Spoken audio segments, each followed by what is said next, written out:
Bismillahirrahmanirrahim. Assalamualaikum warahmatullahi wabarakatuh. Perkenalkan, nama saya Akbar Birkafi. Di sini saya dengan teman-teman saya akan memaparkan hasil dari percobaan yang telah kami lakukan tentang percobaan 4 mekanika, yaitu percobaan 7 praktikum mekanika dengan judul hukum kekekalan momentum sudut. Nah, di kelompok ini ada saya sendiri, Akbar Birkafi, dengan teman saya Vina Apriani, juga Ila Zalzabila. Untuk selanjutnya akan dipaparkan oleh teman saya. Silakan. Adapun tujuan yang ingin dicapai pada percobaan ini yaitu yang pertama menyelidiki kekekalan momentum sudut pada cincin yang jatuh pada disk yang berputar. Yang kedua, menentukan kecepatan sudut melalui grafik omega T. Yang ketiga, menentukan rotasi inersia awal dan akhir. Yang keempat, menentukan momentum sudut awal dan akhir. Yang kelima, menentukan energi kinetik rotasi awal dan akhir.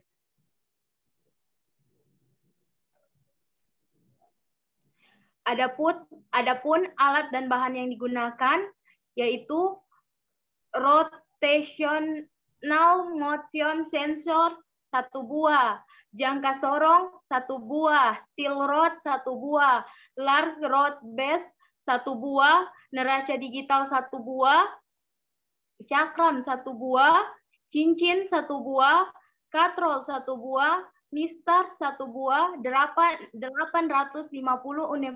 universal interface 1 buah, passcode capstone 1 buah.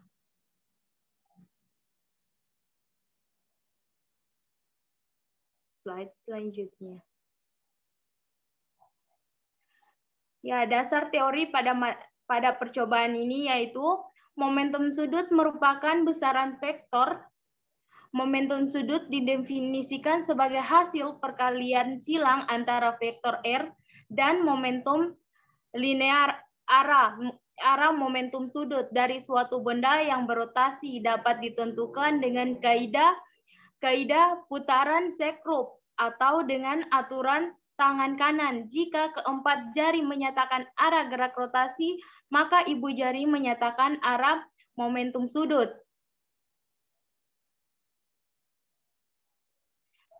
Arah momentum sudut. Pada gerak transiasi, benda memiliki momentum linear, sedangkan pada gerak rotasi ada momentum sudut.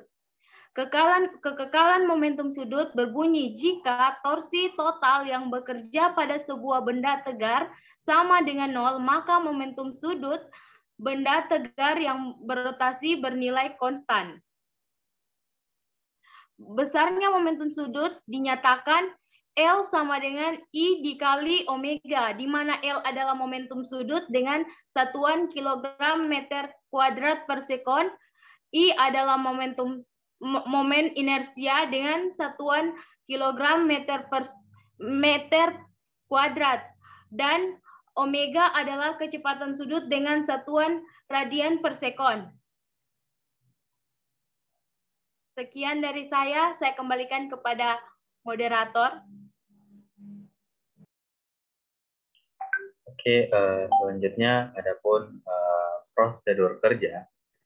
Nah, pada percobaan kali ini, yaitu yang pertama, menyiapkan alat dan bahan yang akan digunakan dalam percobaan ini, kemudian menimbang massa cincin, cakram, dan katrol menggunakan neraca digital, kemudian mengukur jari-jari dalam dan luar cincin, serta jari-jari cakram dan katrol menggunakan jangka sorong.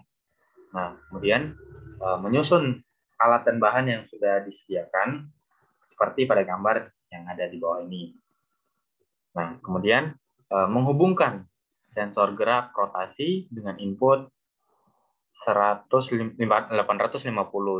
universal interface yang terhubung dengan passcode capstone pada komputer. Yang berikutnya, memegang cincin dan memusatkannya pada cakram 2-3 mm di atasnya. Kemudian, memutar disk searah jarum jam sekitar 20-30 radian per second. Dan kemudian memulai mengumpulkan data dengan mengklik tombol record. Kemudian menjatuhkan cincin kepada cakram yang berputar setelah 2 detik dari disk yang berputar. Kemudian setelah 4 detik selanjutnya, berhenti mengumpulkan data dengan mengklik tombol stop. Nah, kemudian menyimpan data tersebut dengan label cincin 1 dengan nama filenya. Kemudian mengukur jarak minimum antara cincin dan tepi disk yang berputar.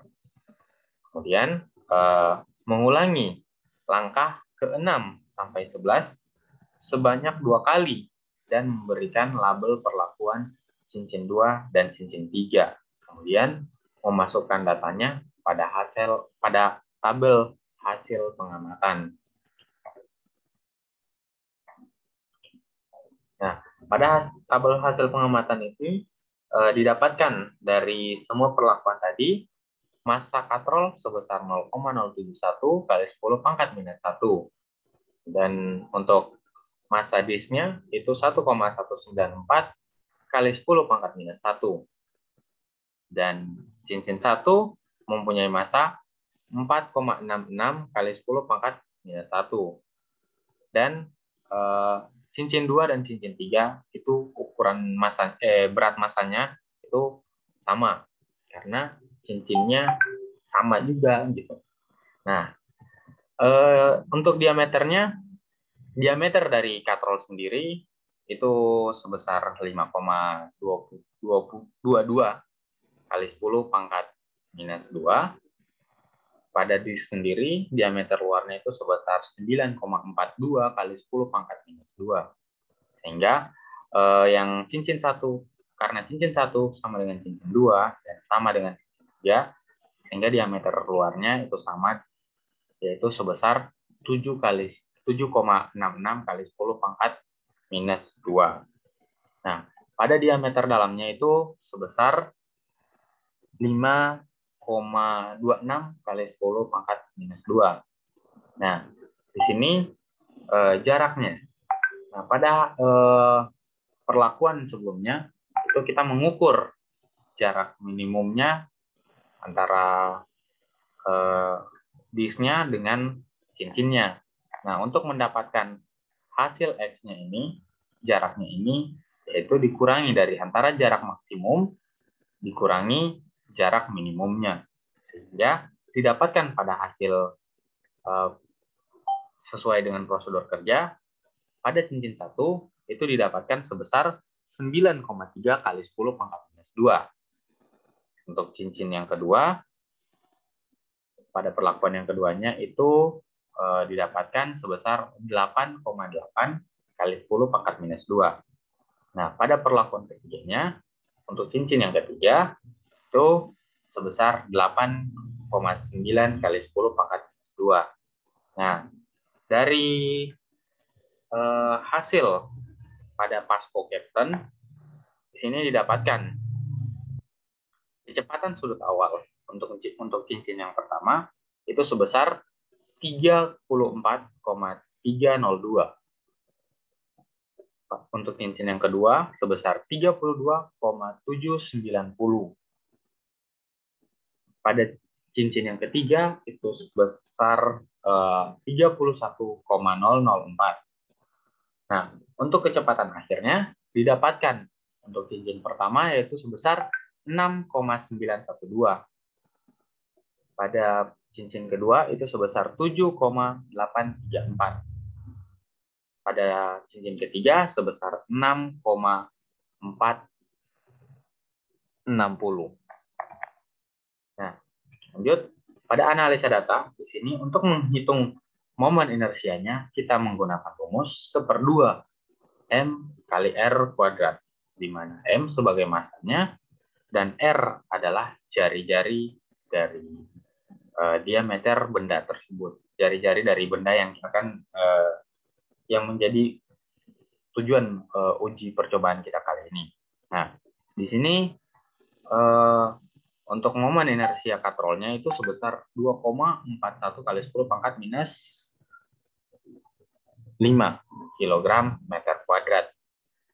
Nah, untuk momen inersia cakramnya itu didapatkan sebesar 1,32 kali 10 pangkat minus 4 kg meter kuadrat. Nah, untuk momen inersia cincin 1 itu sebesar 5,02 kali 10 pangkat minus 4 kg meter kuadrat. Nah, di sini karena cincinnya mempunyai massa yang sama, karena cincinnya juga sama, sehingga hasil pada cincin 1 untuk momen inersia cincin 1, momen inersia cincin 2, dan momen inersia cincin 3 itu sama dengan 5,02 kali 10 pangkat minus 4 kg meter kuadrat. Nah, untuk berikutnya mencari momen inersia rotasi satunya itu menggunakan rumus 1/2 M kali R1 kuadrat ditambah R2 kuadrat ditambah massa kali jarak kuadrat. Nah, di sini untuk bagian cincin 1, cincin 2, dan cincin 3. Nah, di sini didapatkan untuk rotasi yang pertama itu 4,53 kali 10 pangkat 3 kg meter kuadrat. Untuk rotasi yang kedua itu didapatkan 4,11 kali 10 pangkat minus 3 kg meter kuadrat. Nah, untuk rotasi yang ketiga 4,19 kali 10 pangkat minus 3 kg meter kuadrat. Nah, untuk mendapatkan momen inersia totalnya itu momen inersia katrol ditambah momen inersia cakram ditambah momen inersia cincin 1 ditambah momen rotasi 1 pada hasil yang sudah kita dapatkan sebelumnya. Nah, di sini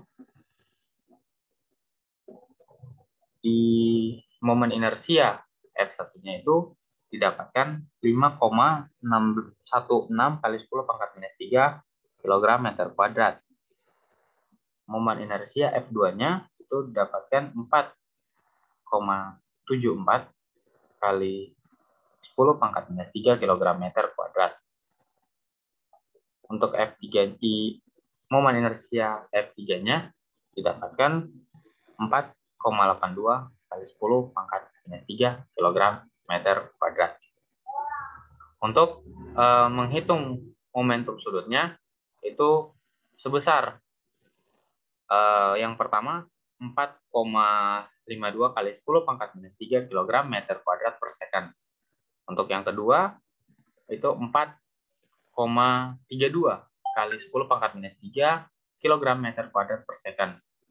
Dan untuk yang ketiga momentum sudutnya itu sebesar 4,09 kali 10 pangkat minus 3 kg meter kuadrat per second.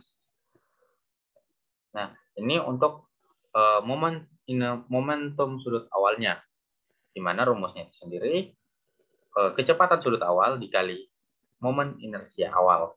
Nah, untuk yang akhir kita gunakan yang akhir semua, di mana momentum sudut akhir itu sama dengan kecepatan sudut akhir dikali momen inersia akhir. Nah, di sini didapatkan yang pertama adalah 3,56 kali 10 pangkat minus 2 kg meter kuadrat per second. Yang kedua, mendapatkan hasil sebesar 3,71 kali 10 pangkat minus 2 kg meter kuadrat per second. Dan untuk yang ketiga, momentum sudut yang ketiga, itu didapatkan 3,11 kali 10 pangkat minus 2 kg meter per second. Kemudian, menghitung energi kinetik. Di sini, energi kinetiknya itu menggunakan rumus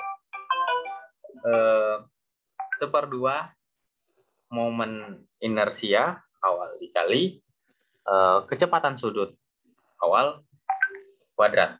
Nah, di sini energi kinetik yang awalnya didapatkan sebesar 7,76 kali 10 pangkat minus 2 joule. Dan energi kinetik yang kedua yaitu sebesar 7,09 kali 10 pangkat minus 2 joule. Dan yang energi kinetik yang ketiga yang berikutnya adalah 7,63 kali 10 pangkat minus 2 joule. Nah, kemudian untuk yang energi kinetik akhirnya didapatkan sebesar 1,23 kali 10 pangkat minus 1 joule. Kemudian yang kedua didapatkan sebesar 1,45 kali 10 pangkat minus 1 joule. Dan yang terakhir, energi kinetiknya didapatkan sebesar 1,005 kali 10 pangkat minus 1 joule.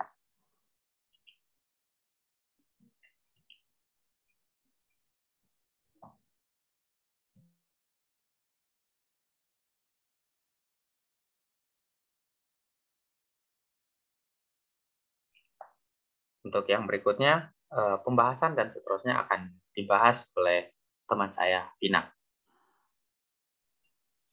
Baik, terima kasih. Sebelumnya, momentum sudut ini merupakan momentum yang dimiliki oleh benda-benda yang berotasi. Untuk tujuan percobaan, sudah dijelaskan teman saya tadi. Kemudian untuk fungsi alat dan bahan, yang pertama itu sensor gerak rotasi, berfungsi untuk mendeteksi gerak rotasi benda. Kemudian yang kedua itu jangka sorong, berfungsi untuk mengukur diameter dari cincin, cakram, dan katrol. Kemudian steel rod atau batang statif berfungsi untuk meletakkan sensor gerak rotasi.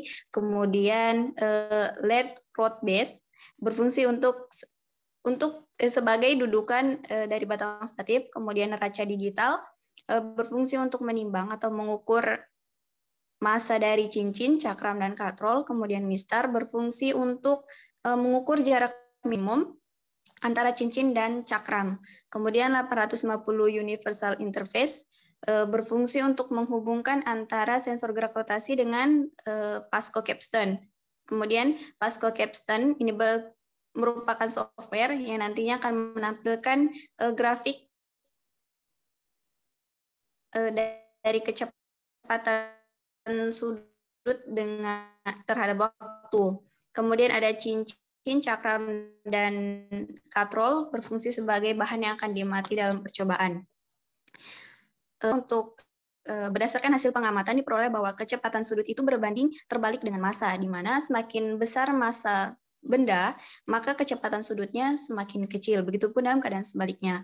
Kemudian berdasarkan grafik yang diperoleh,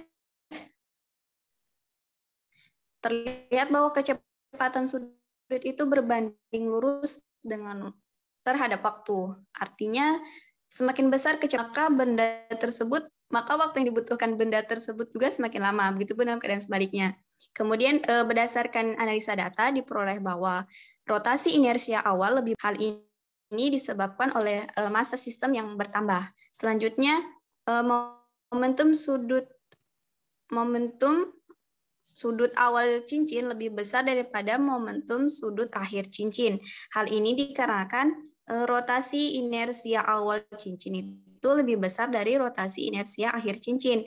Selanjutnya, untuk energi kinetik awal cincin lebih besar dari energi kinetik akhir cincin.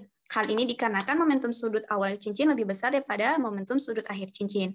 Selanjutnya, berdasarkan data yang kita peroleh itu belum sesuai dengan teori, di mana teori mengatakan bahwa jika tidak ada resultan gaya luar yang bekerja pada sistem atau sigma torsi sama dengan 0, maka momentum sudut sistem itu kekal. Nah, sedangkan di percobaan ini, momentum sudut awal cincin tidak sama dengan momentum sudut akhir cincin. Hal ini dikarenakan terjadinya penurunan kecepatan sudut sistem tersebut.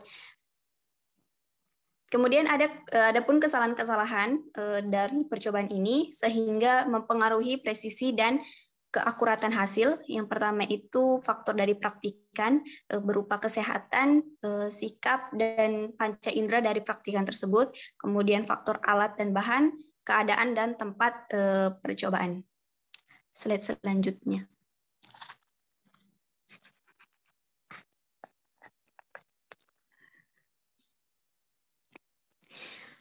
Baik, adapun kesimpulan berdasarkan tujuan tadi, yang pertama, kekalahan momentum sudut berbunyi jika torsi total yang bekerja pada suatu benda tegar sama dengan 0, maka momentum sudut benda tegar yang berotasi bernilai konstan. Kemudian yang kedua, kecepatan sudut berbanding lurus dengan waktu, artinya semakin besar kecepatan sudutnya, maka waktu yang diperlukan untuk berotasi juga semakin besar. Begitupun dalam keadaan sebaliknya. Kemudian yang ketiga, rotasi inersia awal cincin lebih kecil daripada rotasi inersia akhir cincin. Rotasi inersia awal atau yang diperoleh yaitu I1 sebesar 4,53 kali 10 pangkat minus 3 kg meter kuadrat. Kemudian I2 sebesar 4,11 kali 10 pangkat minus 3 kilogram meter kuadrat, dan I3 sebesar 4,19 kali 10 pangkat minus 3 kilogram meter kuadrat.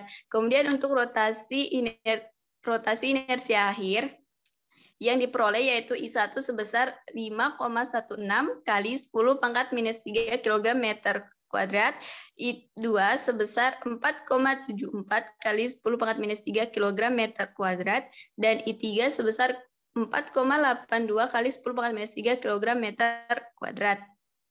Kemudian yang keempat, momentum sudut awal cincin lebih besar daripada momentum sudut akhir cincin.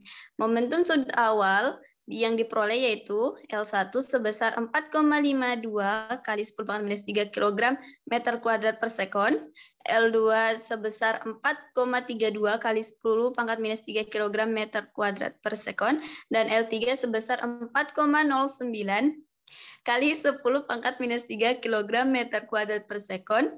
Selanjutnya untuk momentum sudut akhir yang diperoleh yaitu L1 sebesar 3,56 kali 10 pangkat minus 2 kg meter kuadrat per sekon, L2 sebesar 3,71 kali 10 pangkat minus 2 kg meter kuadrat per sekon, dan L3 sebesar 3,11 kali 10 pangkat minus 2 kg meter kuadrat per sekon.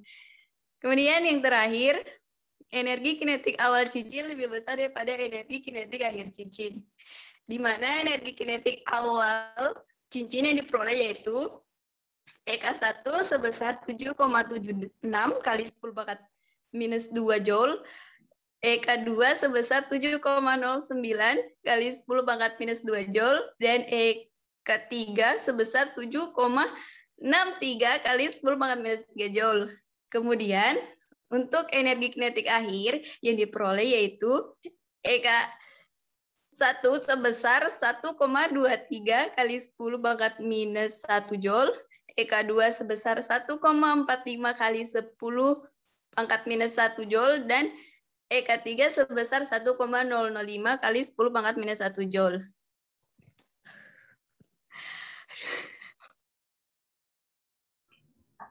Baik, itu saja mungkin yang menjadi kesimpulan kami pada percobaan kali ini. Lebih dan kurangnya saya mohon maaf. Saya akhiri. Terima kasih. Assalamualaikum warahmatullahi wabarakatuh. Waalaikumsalam warahmatullahi wabarakatuh.